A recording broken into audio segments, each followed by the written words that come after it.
So, continuing our discussion about spondylolisthesis, the reason why the slippage occurs again can be many, but sometimes it's degenerative. Sometimes this bone here that holds the tricycle together kind of breaks on either side. So the tricycle has two little facets, joints in the back, and one big one in the front. And there are two little bones that, not little, they're strong, that connect the three together.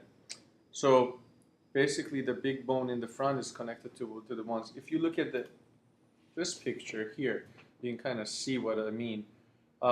This is one joint I was talking about. These are the joints in the back, and you can see that there is this association of these bones is a fracture. Now, why that fracture happens can be, again, can be because of a trauma or congenital, which means people are born with it, or it could be ischemic, which means that there's not enough blood supply and kind of it fractures a little bit and heals, or fractures a little bit and kind of elongates. But majority of the time, it's traumatic. Because when people who, especially young people who do vigorous exercise like gymnastics, can have this fracture when they bend backward and land on their feet, and that makes this bone very vulnerable to a fracture. And if it happens and it doesn't heal correctly, over time, it will slip because the spine is supporting the whole body, especially the lower back has to handle the entire body, and that's heavy. And so with activity, slowly and slowly, this fracture expands, or basically this disc can't hold it together and slips forward. And so you might get an MRI that shows this. This is like an example of a CT scan which shows the bones very well. And here you can see that the bones are well aligned up here, and then all of a sudden there's a slippage. The disc has been, this is where the disc is. It should be tall and nice, but this is obviously degenerated and destroyed.